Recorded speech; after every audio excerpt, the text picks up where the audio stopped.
किसान मित्रों नमस्कार, रत्न खेती वाला यूट्यूब चैनल पर आपका स्वागत है। दोस्तों, कई किसानों के पास एक या दो खेत ऐसे होते हैं जिनमें वो हर साल गोबर की खाद डालते हैं, या फिर कुछ खेत ऐसे होते हैं जिनमें बहुत ही ज़्यादा गोबर की खाद वो डालते हैं। तो उन खेतों में जब हम एमबी प्लाऊ या डिस्क प्लाऊ से गहरी जुताई करते तो इससे हमें बहुत ही ज़्यादा नुकसान हो जाता है फ़ायदे की बजाय, क्योंकि उस खेत में उपजाऊ क्षमता बढ़ने की बजाय उपजाऊ क्षमता कम हो जाती है एमबी प्लाऊ या डिस्क प्लाऊ चलाने से।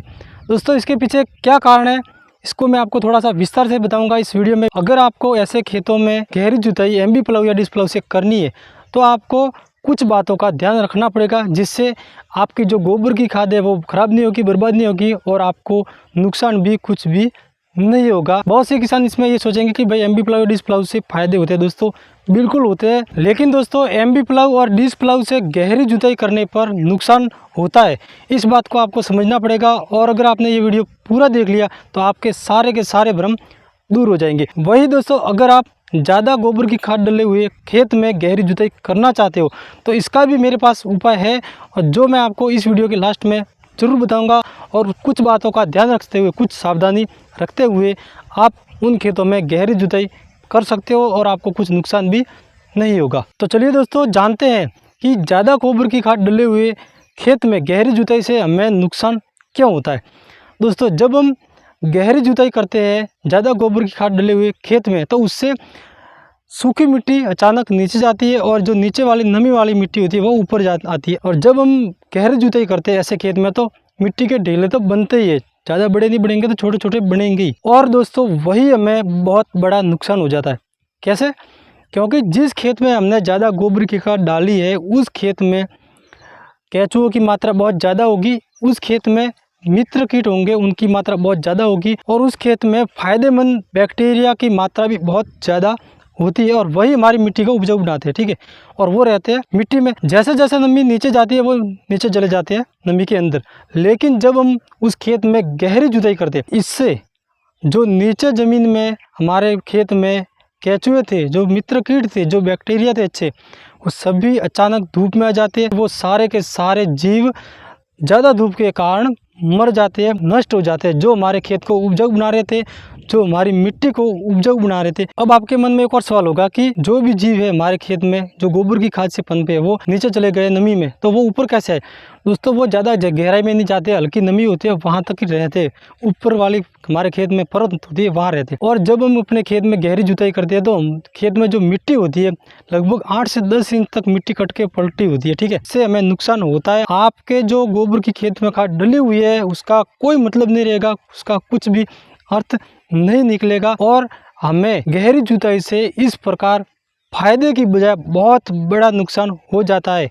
हमको दोस्तों इसका कुछ भी पता नहीं चलता है, हम क्योंकि जब खेत में गहरी जुताई होती है तो ध्यान नहीं रखते, लेकिन इस बात को आपको ध्यान में रखना पड़ेगा। अब दोस्तों, हम इसका उपाय क्या करें कि जिस खेत में हमने ज़्यादा गोबर की खाद डाली है हमें वहाँ गहरी जुताई करनी ही है। ठीक है, तो कैसे करेंगे? इसका एक सरल और साधारण और सिंपल उपाय है मेरे पास में, और उसी प्रकार आप अगर करोगे कुछ भी नुकसान गहरी जुताई से उस खेत में आपको नहीं होगा।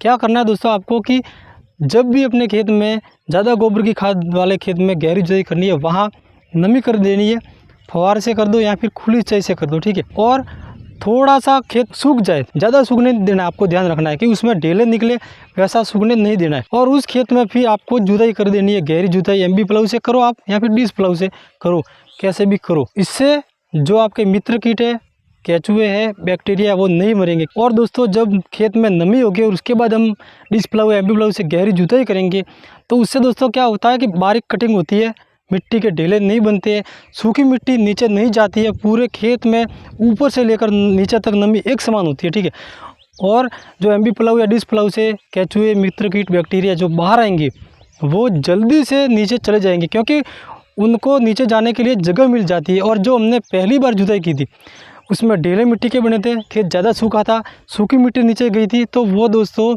ऐसे में नीचे नहीं जा पाते और मर जाते। और वही दोस्तों, जब हम खेत में नमी करके जुताई करते हैं तो जो बैक्टीरिया, मित्र कीट बेशक बाहर आएंगे, धूप में आएंगे, लेकिन वो नीचे चले जाएंगे, क्योंकि उसमें पूरी मिट्टी बारीक हुई है, भुरभुरी मिट्टी हुई है। ठीक है, अगर दोस्तों आपका खेत ऐसा है जिसमें आप गोबर की खाद कभी नहीं डालते या फिर कभी कभार डालते 4-5 सालों में, उसमें अगर आप कैसे भी जुताई करो आपकी मर्जी, कुछ भी उससे नुकसान नहीं होगा, उल्टा उस खेतों में फ़ायदा ही मिलेगा। बहुत से किसान इसमें कहेंगे कि भाई इससे कुछ नहीं होता, ऐसा कुछ नहीं, लेकिन होता है दोस्तों। आप इसको एक बार आजमा के देखो और ये इन छोटी छोटी बातों का आप ध्यान रखा करो, क्योंकि दोस्तों हम जो गोबर की खाद डाल रहे हैं बहुत मेहनत से डाल रहे हैं, बहुत ज़्यादा पैसा लगता है उसमें, फ्री में कोई दोस्तों हमें नहीं आती हमारे जो गोबर की खाद हम डालते हैं, ठीक है। इन छोटी छोटी बातों को दोस्तों आप ध्यान में रखते हुए अपने खेत की उपजाऊ क्षमता को बढ़ा सकते हो। और दोस्तों ये तरीका काम करता है। और इस प्रकार दोस्तों गहरी जुताई से हमें खेत में नुकसान भी होते हैं और फायदे भी होते हैं। दोस्तों वीडियो में दी गई जानकारी आपको कैसे लगी कमेंट जरूर करें। अगर वीडियो अच्छा लगा वीडियो को लाइक करें, चैनल पर आप नए हैं सब्सक्राइब करें।